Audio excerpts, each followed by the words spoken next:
webinar on the public consultation document for the CEER strategy. This is going to be a 90-minute session.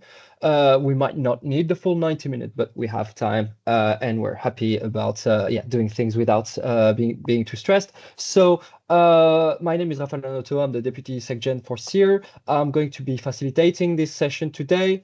To give you just an idea of what we have ahead of us, our president, Annegret Grubel, will present the CEER strategy 2026-2029, and then we'll have space for Q&A and reactions after that. And then Alexander Linov, our representing Secretary General, will present our 2026 work program. So we go from the general, the 4-year strategy, to the more particular and the more precise 2026 work program with a bit more concrete actions and deliverables.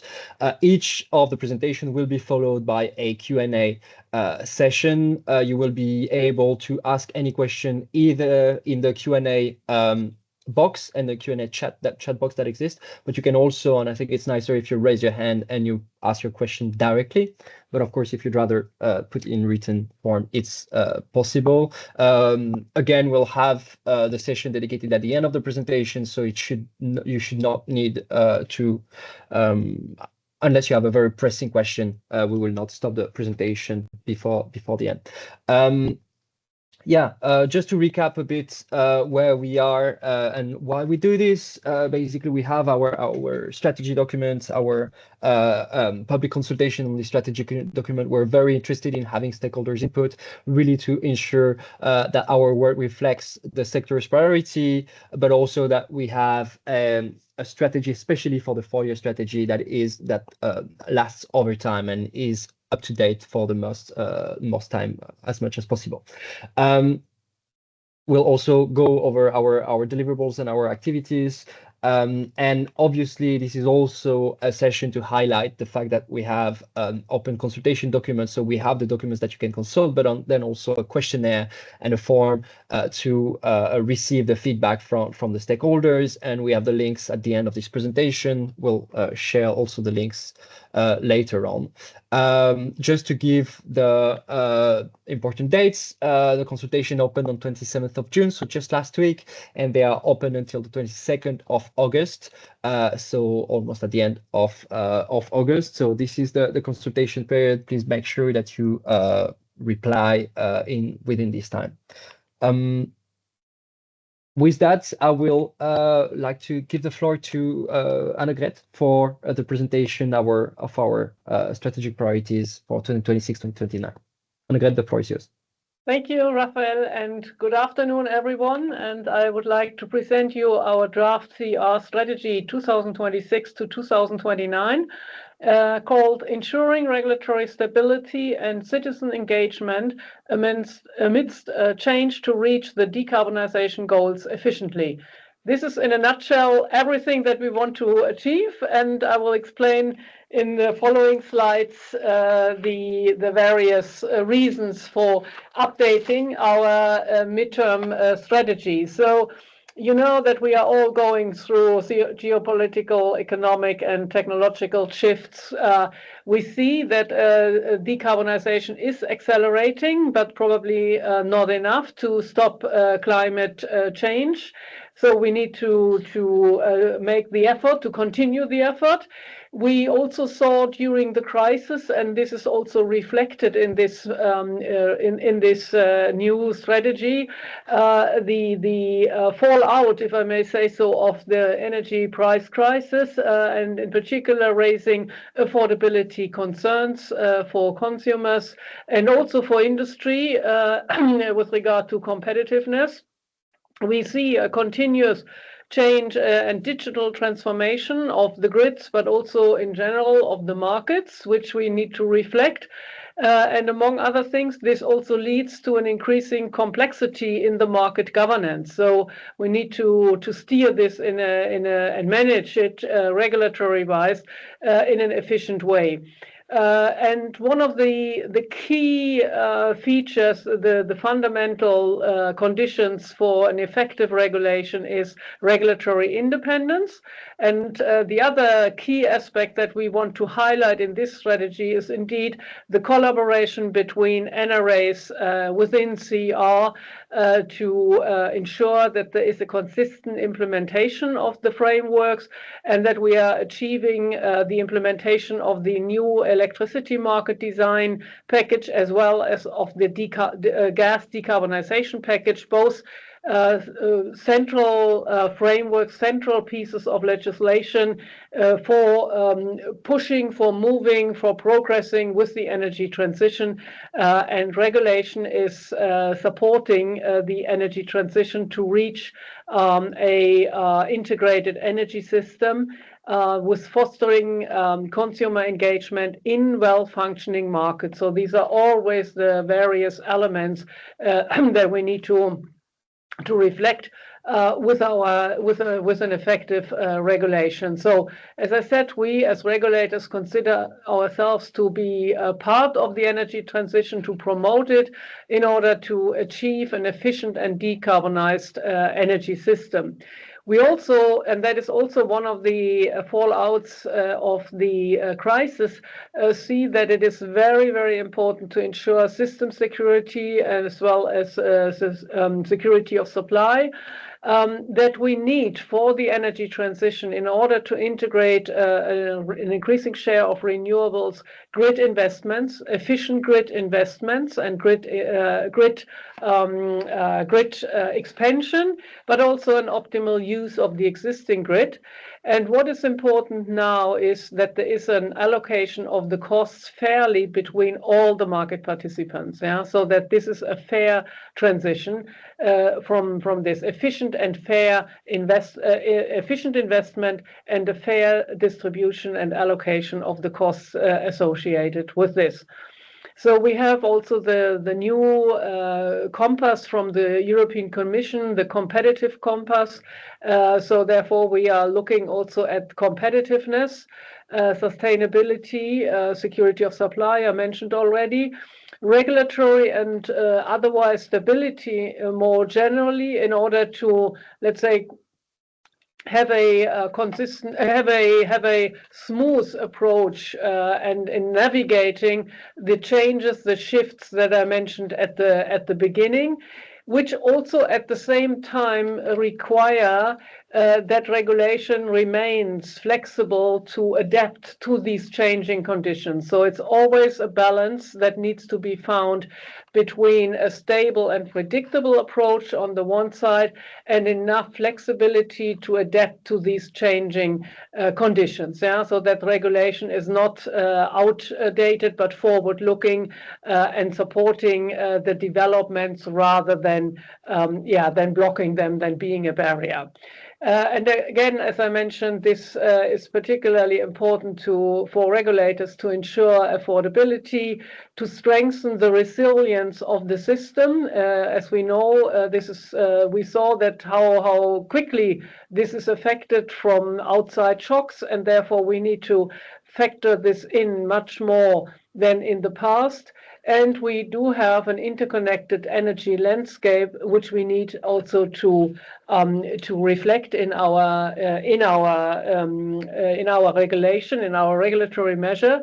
And of course, this interconnection energy landscape and the internal energy market, more generally speaking, is something that is also of huge benefit for all European citizens, because it can drive costs down if the trading, if the allocation of the costs cross-border wise and otherwise is done in an efficient way. So this all goes together, and that's what I wanted to highlight here.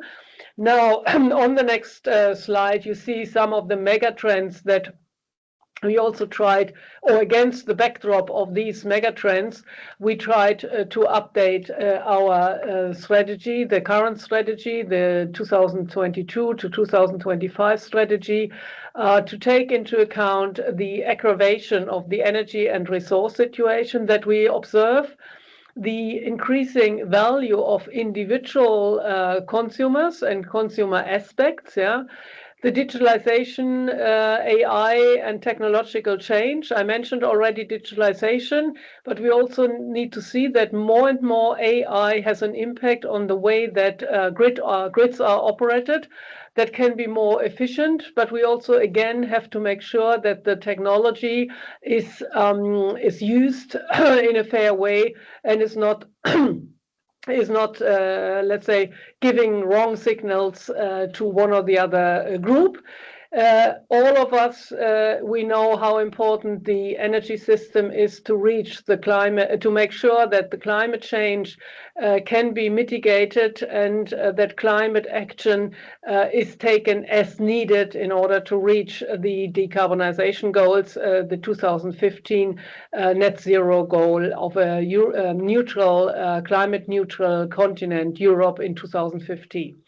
I mentioned already the geopolitical upheavals and the power shifts that we observe and that make our life much more difficult and that we have to factor in all our regulatory measures. We see that all this results in governance challenges and also innovations. Yeah, I think we see that there's always a challenge, but at the same time, this is also a chance for innovation, for example, to cope with it and to develop our regulation further in order to reach the decarbonization goals. And last but not least, as I also mentioned, the objective of competitiveness is very important because there are global price disparities in energy in particular, which translate into a different competitive situation for industry across the world. And so we also need to have this in the back of our mind when regulating the energy system and the energy markets. So what does this mean now for the strategy? So that's on the next slide. And we are building on the 2022-2025 strategy. So it's a continuity, but also an update, as I explained, factoring in the various elements that I mentioned already. One of which is extremely important that we get efficient investments in decarbonized infrastructure and leading to consumer benefits. Yeah, so we want an energy system that is working for the consumer, and we want all the investment is needed to decarbonize the system. But as I said, it is always also important to recap and to bear in mind that ultimately the users, consumers, as well as industry and business users, are the ones that should profit and where we want to maximize the benefits for in the way that we try to regulate the system and having well-functioning markets. One of the aspects that we highlight and that we put in the forefront of this new strategy is clearly that we think that now is the time to have a full implementation of these important 2024 frameworks that work for decarbonization and before developing others, and that for this it's extremely important that NRAs are independent and that they collaborate and to reach these targets. As I said, we have the overall strategy of regulatory stability and citizen engagements amidst change to reach the decarbonization goals efficiently. Yeah, so that's what we have as a broad outline. And now on the next slide, I will present you the vision that is behind our strategy. So we want to be the opinion leader on EU energy regulation, placing regulatory expertise where it delivers the greatest benefits. This includes, of course, advocacy or translating the experiences that we make, and then having influencing in that way the legislation, because ultimately it's always the regulator it lands always on the regulator's desk to implement things, and therefore we want to provide our professional views, our expertise, and our objectivity that we have, because we don't have vested interest except, of course, the public interest, as I mentioned already. And we know that in these times of changes, of increased uncertainties, it is extremely important that public organizations like regulators do gain the trust again. Yeah, there was probably a time when the organizations or the regulators were not seen as being trustworthy and etc.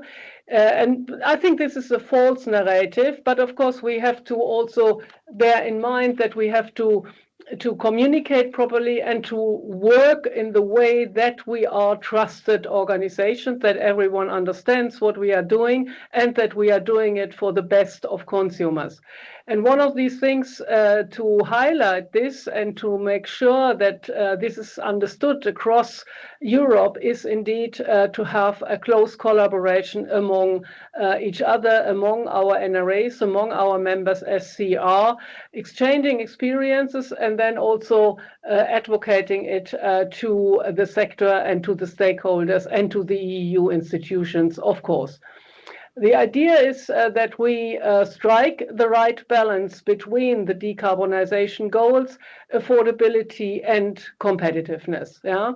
And I mentioned it already, regulatory stability and adaptability to cope effectively with these changes, as mentioned. And we commit ourselves to ensure that the Europe's energy transition is effective, fair, and resilient, and that we can deliver affordable and sustainable energy for all in a flexible and integrated energy system with well-functioning markets. So again, everything in a nutshell. And these are the cornerstones of our regulatory cooperation of CEER's strategy here. And I think we can move on then to the vision as a shortcut again. We envisage a decarbonized European energy system grounded on robust regulatory and market frameworks. So these two go together, that empower and protect energy citizens and ensure efficient investment. So we always want to see all sides of the, let's say, of markets. And we also see that not all energy citizens are equal. So we have to make sure that we that consumers are active, but that also those that are probably less active are not left behind, but that they are protected in their rights to ensure that everyone gets the sustainable and affordable energy that is able to pay for. So the mission is that we say we want to ensure competitive and consumer-oriented energy markets. And I highlighted already that we are, as we said before, where we have, or in the current strategy, we have the consumer-centric model. We say energy markets need to work for the consumers. So that is what we call consumer-oriented energy markets, providing efficient signals, and that is ensured by also working for a competitive market, because the competitive market then helps and supports pricing signals and having an efficient investment signal and efficient usage of the existing grid, because the market then provides the necessary incentives for the, let's say, efficient behavior of all players. Again, cooperation is important here to support the harmonized implementation and to drive the energy transition and to have the internal energy market in the end.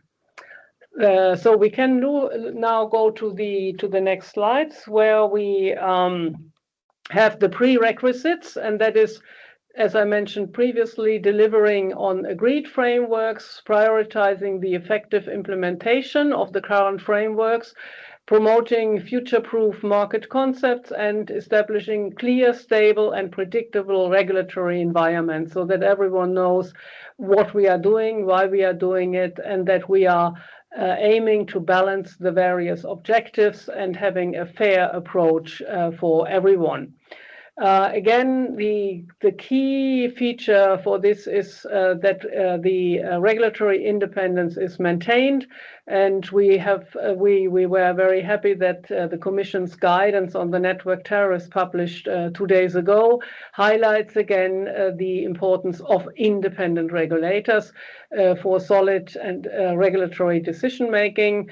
We want to strengthen the governance through coordination. We have already provided a lot of reports, recently published the independence report across borders. Again, same idea here, that this strengthens all the individual NRAs and collectively the group of regulators, and this provides more impact and makes a more powerful implementation of regulation across Europe successful. So that's something that we try to do within CER to empower and support NRAs in fulfilling their duties and enabling NRAs to tackle these common challenges effectively and jointly. Yeah, so that's what we want to stress a little bit more. And we can move on to the next slides where you see our strategic priorities and how they build on what we currently have, the well-functioning market system, flexibility.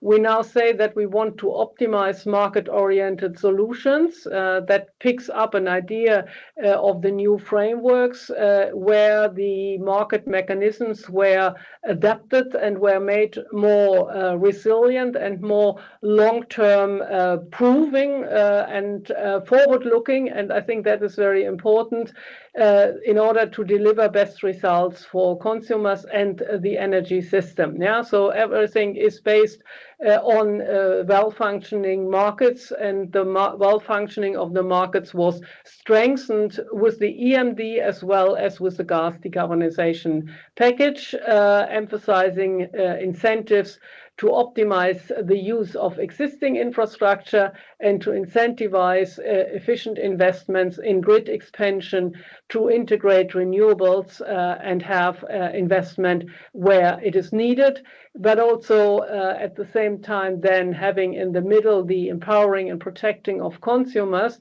while promoting affordability and accessibility. Accessibility is also something that we highlight more than in the current strategy, and this includes also taking into account that there are a lot of new players on the retail markets, and that we also need to monitor the emergence of new actors and new services and in order to make sure that they serve customer preferences, customer needs as best as possible, and that we reduce any, let's say, risks stemming from them, or minimize at least the risks that may occur. Yeah, so welcoming, of course, the innovative business models, being in that sense technological neutral, but also making sure that there is a level playing field and that every player has the same chance, and that we at the same time see that if there are any risks stemming from these type of new business models or specific parts of the new business model, that we are ensuring that this doesn't result in negative effects for consumers, or at least that we try to minimize those. Now the yellow box, if I may say so, we highlight that we need to deepen the integration of a decarbonized energy system further. We had it before that energy system integration is extremely important. Now we are saying this needs to be deepened further to move towards the decarbonization. Yeah, so electricity, gas, hydrogen, etc. And this is supporting the security of the supply chains and market resilience, as well as facilitating decarbonization and gas power system integration. Again, it's important to make sure that that we encourage efficient infrastructure use and future-proof investment. All of this should, as I mentioned before, regarding the trust in regulators, should be communicated, and we need to say clearly what we are doing. So promoting regulatory clarity and innovation. Yeah, so that's what we want to highlight as well. We can move on to the next slide. Now we have these three boxes with the priorities that I mentioned, with some sub points there. One, how we translate these priorities, and the first one, and I mentioned some of them already, so I can speed up a little bit by emphasizing the importance of market mechanism. Yeah, so we don't want to let's say to over-regulate in the sense of suffocating price signals, rather the opposite. We want to enable market mechanisms to function properly, also for the long-term signals, as I mentioned before, in order to have an optimization of existing infrastructure and incentives for efficient investment in grid expansion. Yeah, so that's the first one related to market-oriented solutions. We can move on then to the consumer, who is still in the center. So these are the 2 points about empowering and protecting consumers. Empowering consumers is particularly seen with the view of getting more active consumers, providing flexibility to the system as an important element to reduce hardcore infrastructure investment, but also to make sure that then they contribute to the energy system, but the consumers at the same time also have then a chance to profit and to benefit more. The more active they are, the more flexibility they are able to provide. Again, this is something that needs to have a proper mechanism, proper tools, proper products, where also the risk of flexible solutions is allocated to those who can bear the risk. Yeah, so that there is also a fair risk allocation. That is something that we also want to highlight here. We are well aware of this. We see the chances, but we also want to make sure that the consumer or anyone doesn't bear more risk than usually a consumer should be able to bear. And also small suppliers, of course, need to be seen what risk can they bear and how can they hedge risks that come along with a greater flexibility, which on the other side provide a lot of chances for the system as a whole, and reducing investment needs in wired infrastructure. I mentioned already the monitoring of the emergence of new actors quite a bit, so we can move to the next slide. That relates now to deepening the integration of a decarbonized energy system, supporting market resilience, facilitating decarbonization and gas power system integration. That is still at the heart. Encouraging efficient infrastructure use and future-proof investment, also in an integrated system. So this is the additional aspect that we highlight under this box, so to speak. And I mentioned already the importance of promoting regulatory clarity and regulatory innovation. Yeah, that is quite important. That was a quick overview of our new strategy. And we consult upon this, as Raphael was saying already. We want your input. We are very interested in this, and we also have put some questions for your consideration. So first one, to what extent have we captured the key ongoing and anticipated trends and challenges as part of the changing energy system against the backdrop of geopolitical challenges? Have we captured captured everything, and have we captured the right elements, so to speak? What extent do our proposed strategic priorities protect and empower consumers in light of the identified opportunities and challenges following the energy crisis? So have we drawn the right conclusions? Have we learned the lessons from the energy crisis correctly? Are we missing anything here that we should not miss? And then the third one is, does our strategy reflect new challenges while also continuing the path of the previous strategy? So is it a proper continuation, but at the same time an update? Is the balance right? Would you set another balance?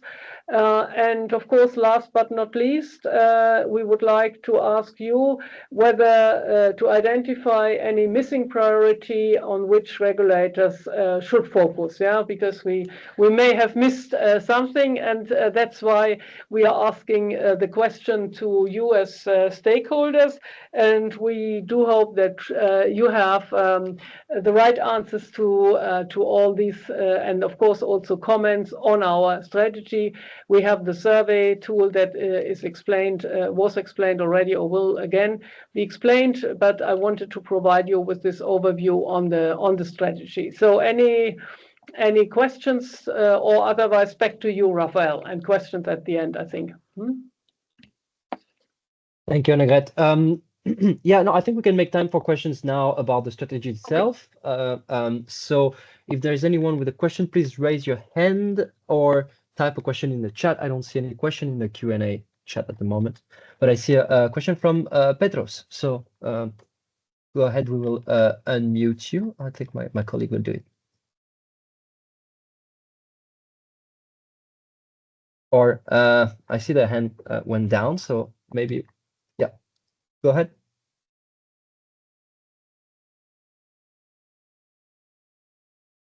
Do you hear me? Yes, we can hear you now. Okay, excellent.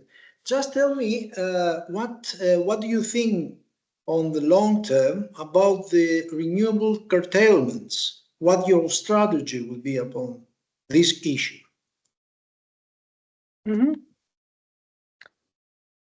Thank you. Okay, thank you for the question. A very quick answer. The idea, of course, curtailment is a signal or that there is congestion, that there's not enough grid capacity, and of course creates unnecessary costs reflecting this inefficiency. So the goal here is clearly to optimize the grid expansion and the use of the existing grid, as well as ensuring that in particular cross-border congestion is minimized or even reduced to zero. Because if this is the case, then the curtailment can stop.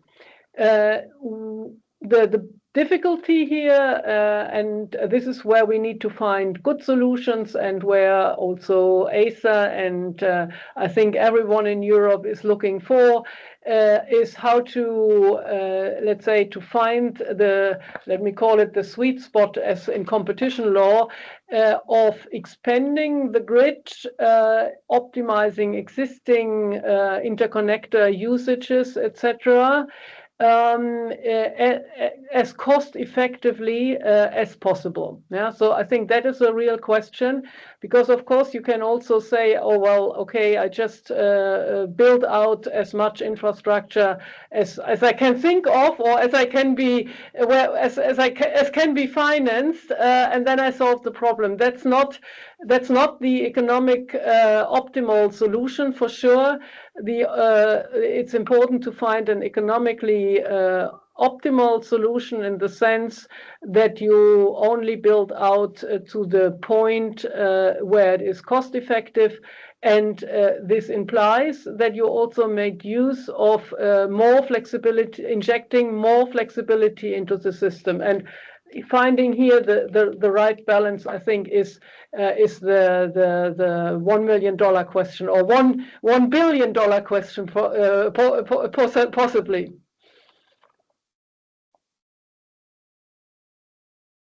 Thank you, Annegret. Any other question? I see maybe something in the chat. Question from Matthew. Maybe Matthew, do you want to take the floor directly and state your name? Otherwise, I'm happy to read the question. Yeah, okay, I'll read it. That might be easier. I'm happy to. Go ahead. Hi, everyone. Can you state your organization, please, too? Yeah, so my organization is a company called Flat Peak, operate across Europe, North America, Asia Pac. The main focus or the main question in my mind is to influence energy consumption. It must go far beyond the energy industry. Devices consume energy, not people, not retailers, not networks. And really, we need to engage the wider global device manufacturing industry. And to do that, we need to give them the data. What is my cost of energy at 6 p.m. tonight? What is your cost of energy at 10 a.m. on Saturday? Only when that data is freely available to these organizations, to these assets, then participation and flexibility can become truly ubiquitous. So yes, it's perfectly right for CEER and regulators across Europe to engage and focus on the energy industry itself, but there's a missing piece of the puzzle, which is the global manufacturing base. And how do we engage them? I assume through data is the obvious route. And in order to do that, we need to publish the data out of energy retailers' billing systems, out of the networks, charging mechanisms, to make that truly ubiquitous and available.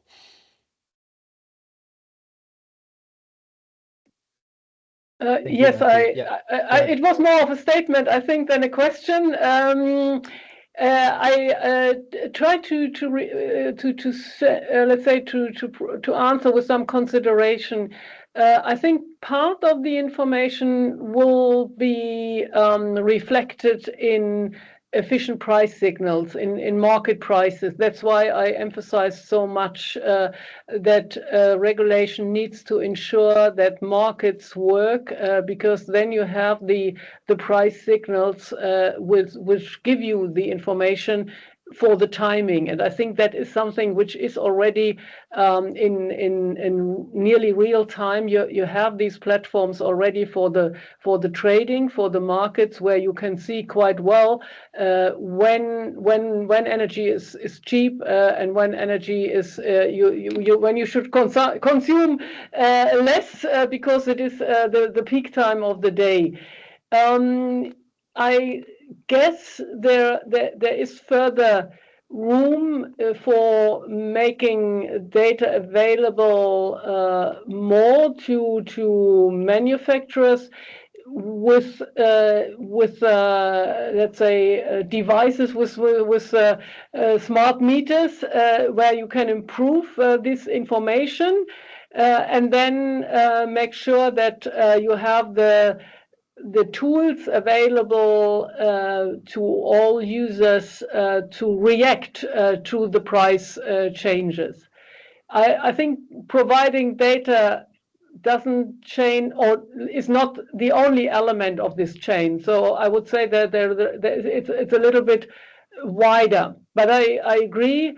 It's important to involve as much as possible let's say the wider ecosystem, including manufacturers, etc., to have a better understanding of the costs at any moment in time, and then be able to react as quickly as possible.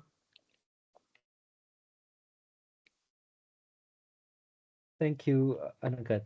Is there any other question? Otherwise, we will move to the second part. I don't see any hands or anything in the Q&A, and we're just on time.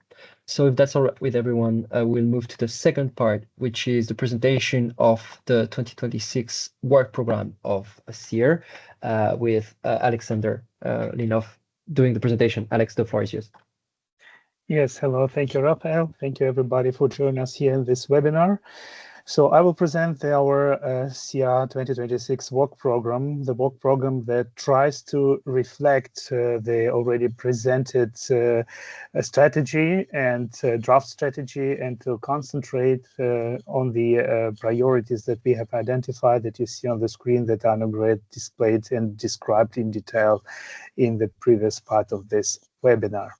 So in total, we have 11 deliverables, public deliverables, which we allocated to the different priorities. And you see we have from the electricity working group 3 deliverables, for the market integrity and transparency working group, which deals with REBIT issues, 1 deliverable. We have 3 deliverables from the customer retail markets, so consumer working group, dealing with the priority concerning the consumer issues. And we have 2 gas deliverables regarding the priority of deepening the integration of decarbonized energy system. We have also 2 deliverables, one from the regulatory benchmarking and legal, which is dealing with all 3 priorities, and one from our European policy unit. Yeah, so going to details of each of the deliverables. Next slide, please. So we start with the electricity, our biennial RES renewable status review on the renewable support schemes in Europe. This is a report which we produce every 2 years, and which deals with the different support schemes that we have across Europe, covering the data for the next report from 2024-2025. And it will provide a comparable insight in the different regimes that exist in the member states, providing a very, very broad overview of the different support schemes. The next deliverable from the electricity working group is the CEER status review and NRA support to the grids of the future. This report will deal with the questions of the highlighted in the European Commission guidance on the anticipatory investment in electricity networks. It will also be based on a questionnaire that we will send to the NRAs in order to try to gather national approaches and regulatory framework across Europe to deal with the question of anticipatory investment and investments in total. The next deliverable of the electricity working group, which will be done together with the gas working group, is our annual report on the regulatory framework for the regulation of the electricity and gas network. This is an ongoing work which is being updated, and it provides a transparent overview of the different regimes applicable in Europe regarding the regulation of the network assets. The next deliverable comes from the MIT working group. They're dealing with REMIT. As you know, REMIT 2, the revision of REMIT, expanded the scope of REMIT to include now wholesale energy products that are also financial instruments, which led us to more cooperation and more coordination with the financial authorities, creating a kind of link between REMIT and financial regulation. It is, of course, a bit, let's say, burdensome, but on the other hand, it's also functions. So we established this cooperation in a very effective manner. But we would like to supervise any further developments that are going to take place in this field, any further possible revisions of REMIT or any financial regulations, in order to keep an eye and to provide CEER input and reflect to any change that is going to happen in this area, to guarantee efficient supervision of the wholesale energy market and ensure a clear cooperation and coordination between the energy regulators and the financial authorities. Next slide, please. Here we come to the second priority regarding the empowerment and protection of consumers. And here we will have 3 deliverables from the consumer working group, the customer retail markets working group. The first one is the annual CEER market monitoring report, which provides a comprehensive analysis of all the developments in the European wholesale and retail electricity and gas markets. There is a focus, especially from the CEER, on the consumer protection. And the report is a very popular report, and which is published every year, so it is a well-known practice. So this is a continuation, recurring deliverable. The next deliverable of the consumer working group is the follow-up on and sharing of good practices regarding the implementation and monitoring of implementation of Article 18A, which deals with supplier risk management, where we will try to provide and share insight on how NRAs ensure that suppliers apply appropriate way the hedging strategies to manage wholesale market risks. So to prevent the consumers being exposed to any risks of the market and having all the needed hedging strategies. The next deliverable of the consumer and retail markets working group will be a report on aggregation and demand response, which will analyze the current challenges and best practices in aggregation and demand response and focus on the market dynamics, consumer protection, technical integration. This will provide a regulatory overview to support an efficient decision making. Moving to the next deliverable, we go into the third priority on the deepening and integration of decarbonized energy system. And here we have 2 deliverables from the gas working group, starting with a deliverable where we will develop templates for both LNG terminal operators and gas storage operators in order to help them to efficiently comply with the obligation to report under Article 9 of the gas regulation. These templates will guide the structured assessment of the market demand and investment potential in renewable and low carbon gases. And the next deliverable from the gas working group is the review of the implementation of the gas package, of the decarbonization package on the national level. So we'll try to provide an insight on the progress made on the measures and barriers and good practices that we will discover in the practice of implementation of the gas package. Next slide, please. So here we are coming to our cross-cutting deliverables, and this one is the ongoing practice that we had actively engaged with this year, dealing with the independence of regulators. And here the accent is being made on the multi-sectoral environment, also tackling all the topics of the new tasks and competences that NRAs get, and the question how it reflects the independence of the regulators. We have published the report this month and had also a dedicated workshop where we exchanged on all the challenges that we have identified in the area of independence. But we will continue the discussion and we will have a dedicated workshop next year. We will also try to involve other organizations like MEDREC or OECD in order to share the best practices and to, let's say, put forward the topic of independence, which becomes even more important in the complicated world of new regulations and a new regulatory framework which evolves every day in the energy sector.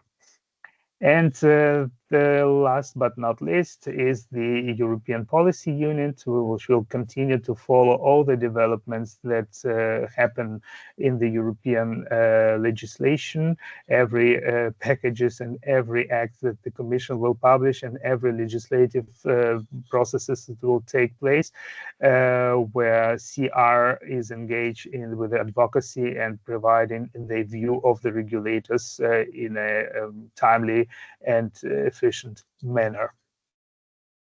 Yeah, so in order to streamline the public consultation, we also have posed 3 questions that you see here on the screen. And the first question is targeted to get your reactions on the question if the proposed CEER work program should focus on the mentioned of the 3 strategic regulatory priorities, and do you support actually how we have delineated them, how these priorities flow into the work program 2026, so basically the allocation of deliverables.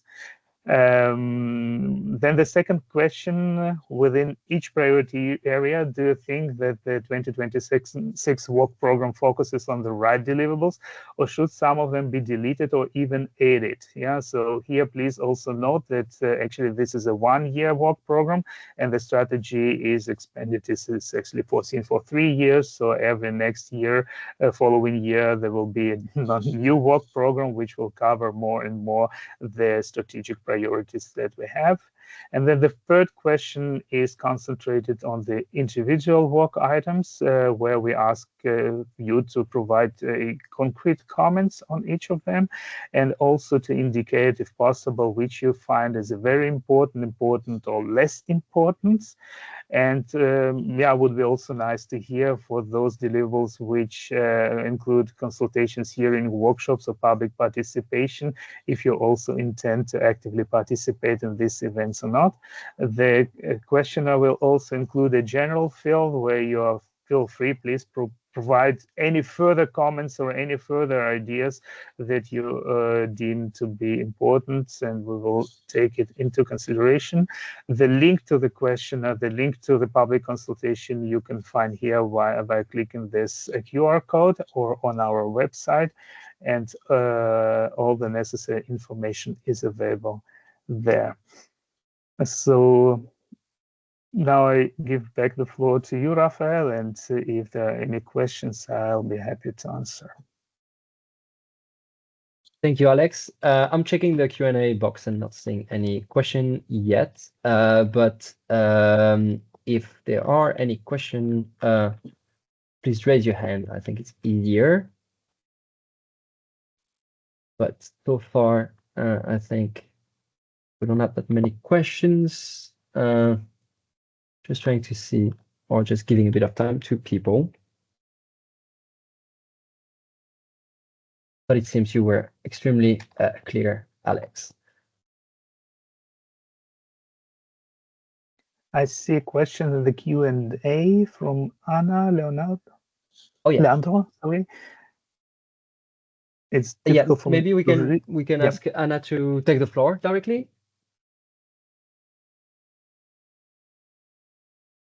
Hello, good afternoon. Can you hear me? Yes.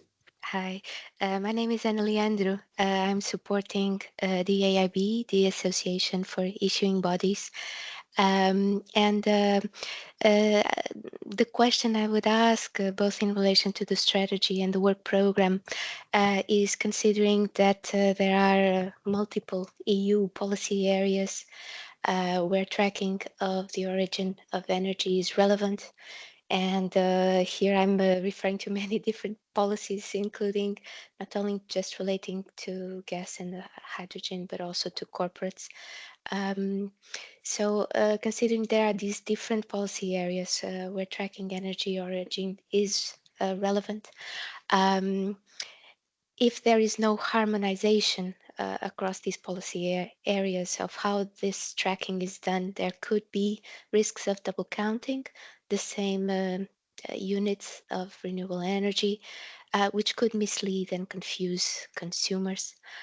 So with this in mind, does CEER foresee continuing its work on transparency and supervision of green claims as part of the new strategy and work program?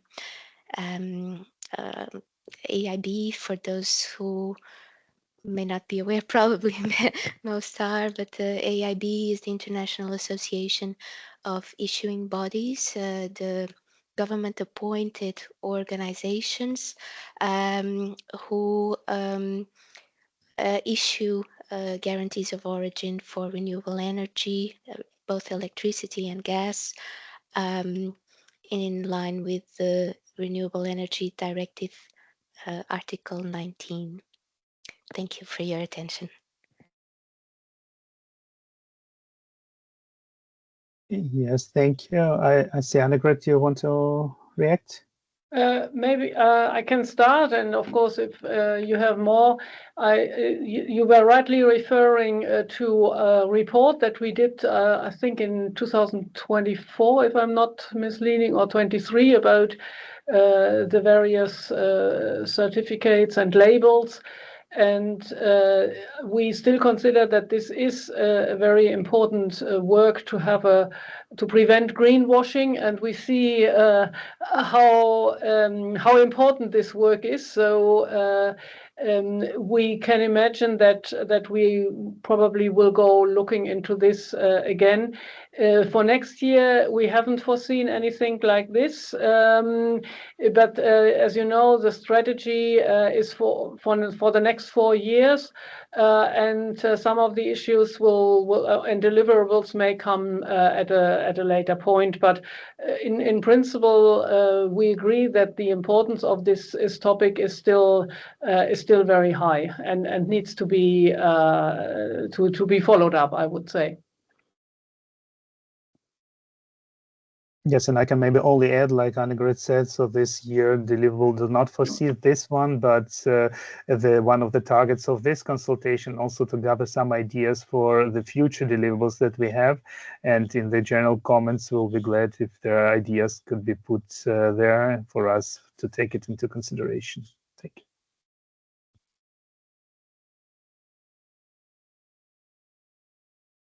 Thank you, Alex. Is there any other question in the chat or online? Well, I personally don't see.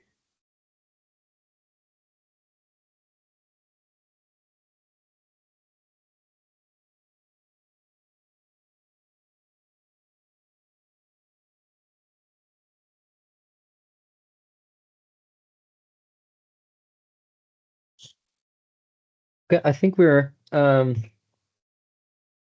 good with the questions. I don't see any other hand. If there's nothing else, I will just maybe recap and remind everyone of the 2 public consultations that are open. We had the presentation by Annegret on the CEER strategy 2026-2029, and then there's a questionnaire. You can also access it through the QR code that was displayed or through this link. And there is the CEER 2026 work program with, again, a questionnaire. So you can see the draft work program and then answer the questionnaire. Both consultations are open until the 22nd of August of this year, obviously. Yeah, we're looking forward to having your contribution, and we will also address the consultation and the responses at the end of the process. Yeah, I think that's it. I told you we might not need the full 90 minutes, so I'm happy to give back 30 minutes to everyone. Maybe Alex or Annegret, did I forget anything? Is there anything you want to add? No, I think you covered it, everything that, yeah. Mm-hmm. Perfect. Okay, so then I just have to thank you both for the presentation and thank everyone for attending. And I'm also wishing a good summer to anyone that I would not see or that would go, the lucky people that would go on holiday quite soon. Thank you, everyone. Also from my side. Thanks a lot. Thank you. Thank you. Bye-bye.